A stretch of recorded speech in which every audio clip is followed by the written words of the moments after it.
Imagine waking up and money does not exist. No coins, no banknotes, no bank account, no prices on anything. Not because you are poor, but because the idea of money has not been invented yet.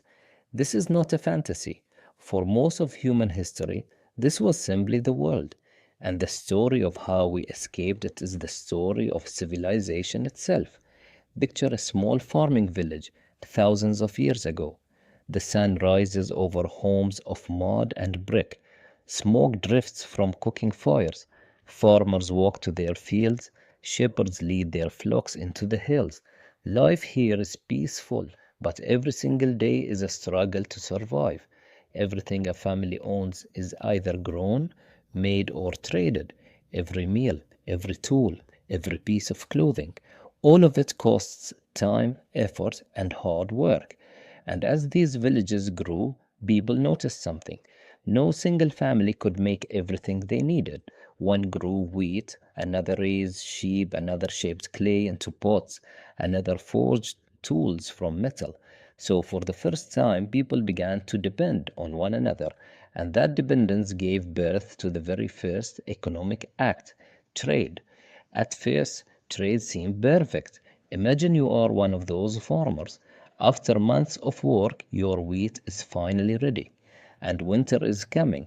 Your family needs shoes, so you load heavy sacks of grain onto your cart and you walk to the village shoemaker. You are confident because everyone needs food, right? You arrive, you show him your golden, freshly harvested wheat. The shoemaker looks at it, smiles politely, and shakes his head. I already have enough wheat, he says. What I really need is a goat. You do not own a goat, so you turn around. You walk home, still carrying your grain, and your family still has no shoes. This feels like a small, almost silly problem. It is not. This tiny moment, a farmer who could not buy shoes, represents one of the greatest obstacles in all of economic history. Economists even have a name for it. They call it the double coincidence of wants. Think about how demanding that is. You must find someone who has what you want, who also wants what you have at the very same time. If any one of those pieces is missing, there is no deal. In a village of 50 families, that was frustrating. Now imagine it in a city of 10,000 people. How many doors would you knock on before you found the one person who wanted your wheat and happened to be selling exactly what you needed? Trade slows down. Business becomes exhausting. And when trade slows down, entire civilizations stop growing. And the double coincidence of wants was only the first problem. Barter had more. Some goods spoiled. Try saving your wealth as fresh fish or milk. In days, your savings simply rot away. Some goods could not be divided. How do you buy a small clay pot with half a cow?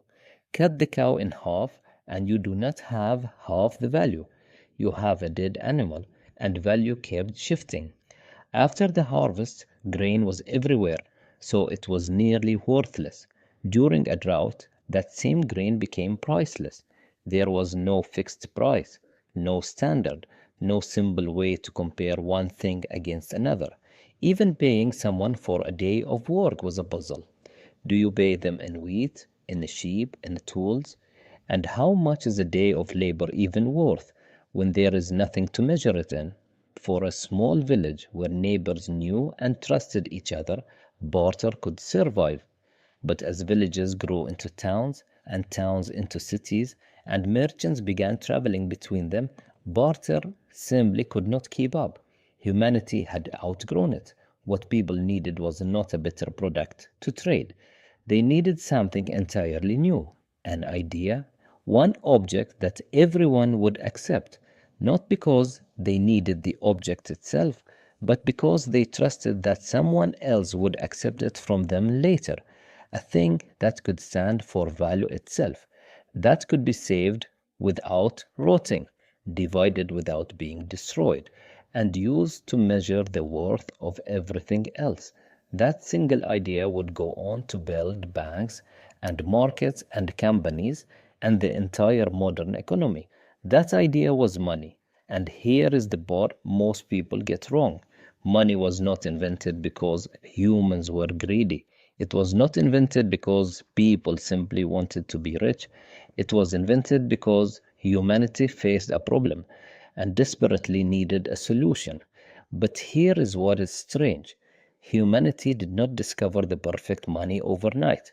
Before gold, before silver, before a single coin was ever struck, people tried the most unusual things you can imagine: salt, cattle, tea, seashells, and in one part of the world, giant stones the size of a car. Why would anyone use these as money? And why did almost every one of them eventually fail? That is where our story goes next.